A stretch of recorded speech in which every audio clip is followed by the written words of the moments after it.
কৃষ্ণ হে জয় জয় বত্ৰ দ্ৰৱা বৈকুণ্ঠ দূত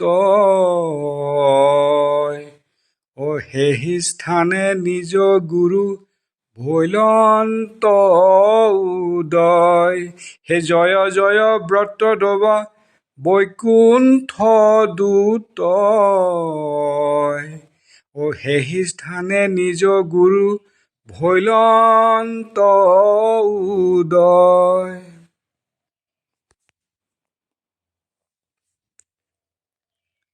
জগতগুৰু শ্ৰীমন্ত শংকৰদেৱ 1449 চনত বৰদোৱাৰ আলিপুখুৰীত জন্ম হৈছিল আৰু 1568 চনত কোচবিহাৰত মৃত্যু হৈছিল।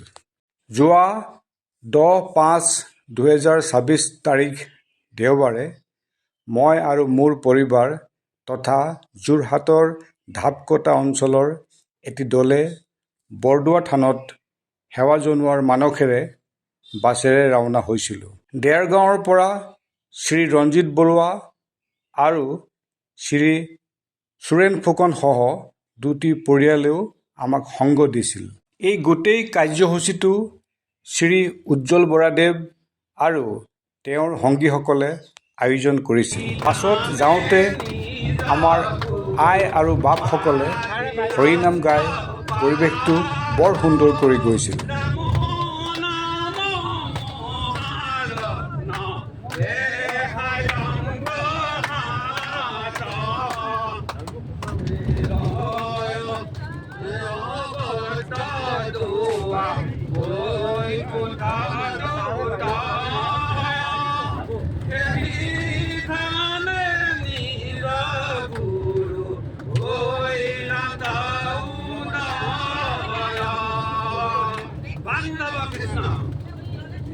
শংকৰ মাধৱ হৰি শংকৰ মাধৱ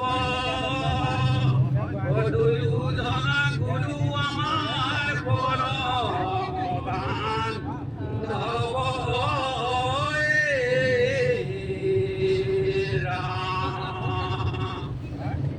পশ্চিমে কি লিখাবি হালিয়া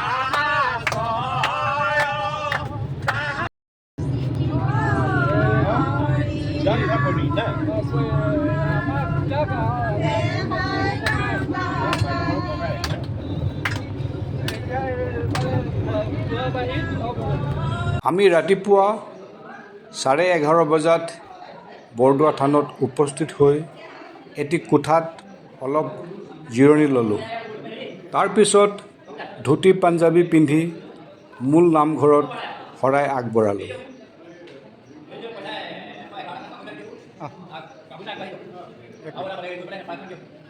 সেইদিনা দেওবাৰ হোৱাত মূল নামঘৰত অগণন ভক্তৰ সমাৱেশ হৈছিল।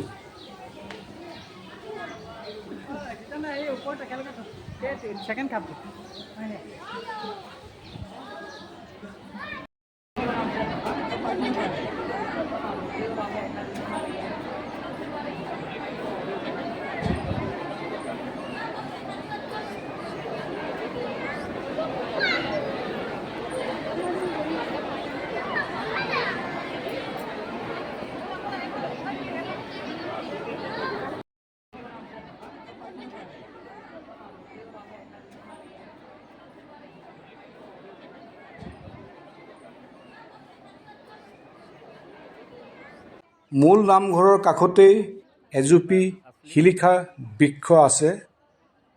এই বৃক্ষজুপি প্ৰায় 600 বছৰ পুৰণি। এই বৃক্ষজোপাৰ ওচৰতে ইয়াৰ পুলি এজুপিও আছে।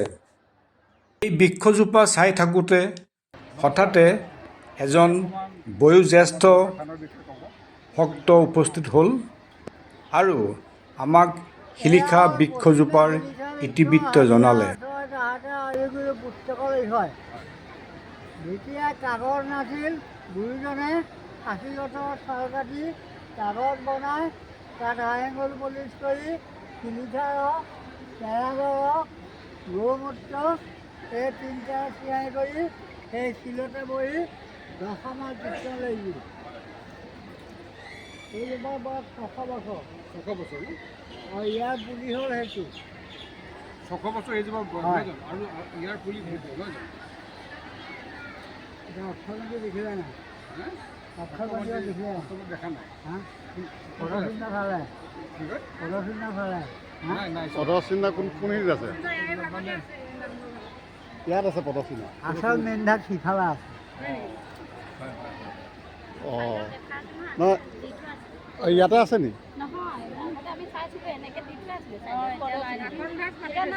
হা নহয় আপোনাৰ অঁ পদচিহ্ন তেখেতে গুৰুজনাৰ পদচিহ্ন আৰু নামঘৰৰ অক্ষৰ কথা আৰু বন্তিৰ বিষয়েও কিছু কথা জনালে। ইয়াতে কিবা এটা দি থৈ যায়। কওক এয়া হ'ল মধ্যে বৰশিলা মাজতে কীৰ্তন ঘৰ মণিপুত্ৰ গৃহবাদী লহিলা শংকৰ এয়া হ'ল মেইন মণিপুৰ এয়া গুৰু আসন তাৰ ওপৰত দশম আছে আপুনি ডাঙৰ চাকিটো অক্ষয়বন্তী 570 বছৰ অনিষ্ট 570 বছৰ 570 বছৰ। এই গছ বৰদোৱা থানৰ মূল নামঘৰ ভাগিৰ পৰা নতুনকৈ নিৰ্মাণ কৰা শ্ৰীমন্ত শংকৰদেৱ আৱিৰ্ভাৱ ক্ষেত্ৰখন অলপ আঁতৰত অৱস্থিত কাৰণে আমি এখন ই-ৰিক্সা ল'লোঁ।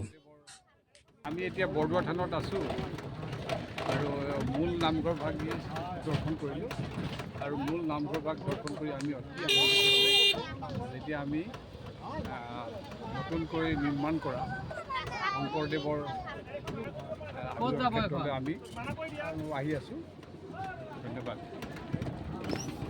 ই-ৰিক্সাখন আকাশী গংগা হৈ গৈছিল। বৰ্তমান আমি শংকৰদেৱৰ জন্মস্থান বৰদোৱা থানত আছোঁ। এয়া আপোনালোকে দেখিছে আকাশী গংগা ইমান সুন্দৰভাৱে নতুনকৈ নিৰ্মাণ কৰা হৈছে। হয়। অত্যন্ত ভাল লাগিছে। আকাশী গংগাখন নতুন ৰূপত দেখি আমি মোহিত হ'লোঁ।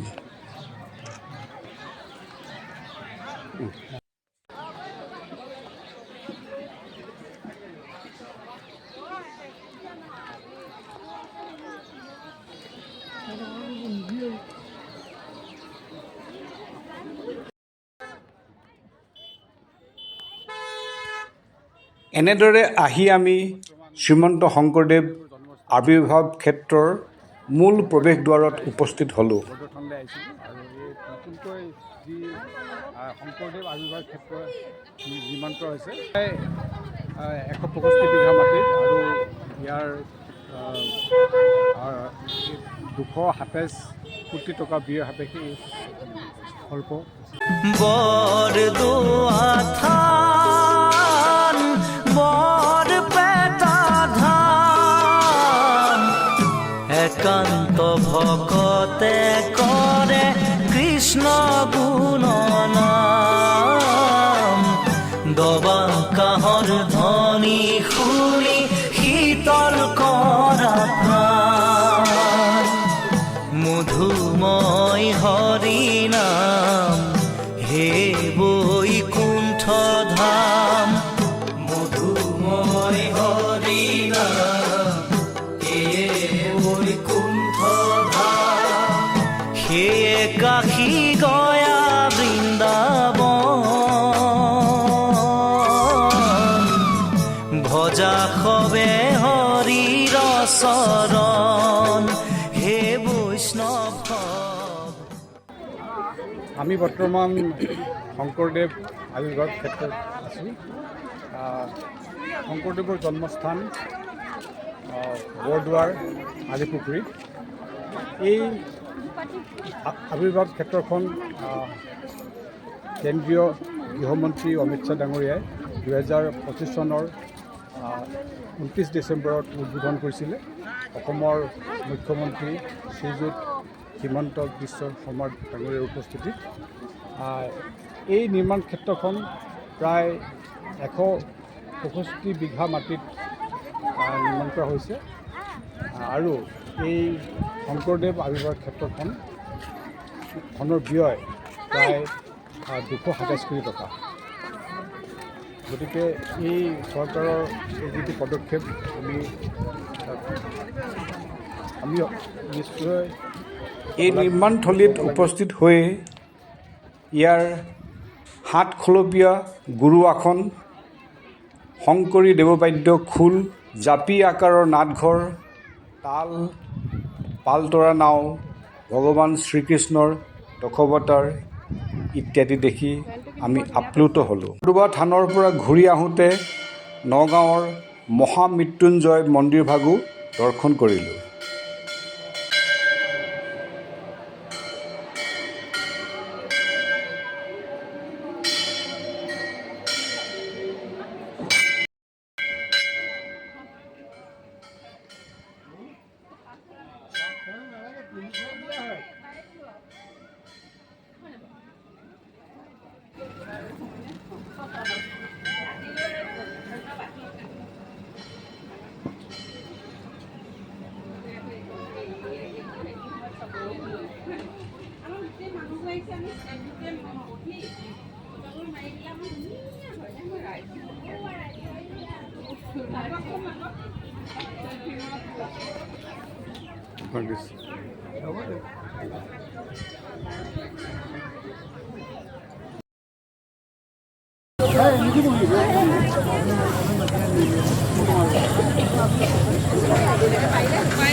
অতি সুন্দৰ যাত্ৰা সামৰি আমি ৰাতি প্ৰায় 10:20 যোৰহাট পালোহি।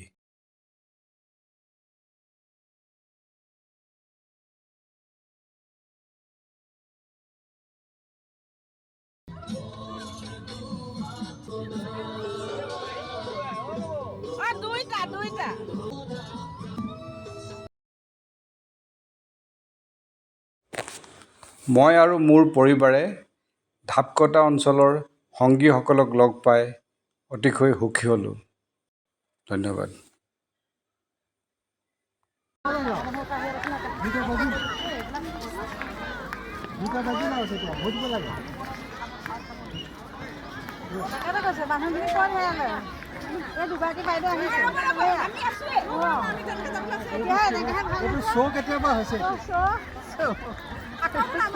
আহক।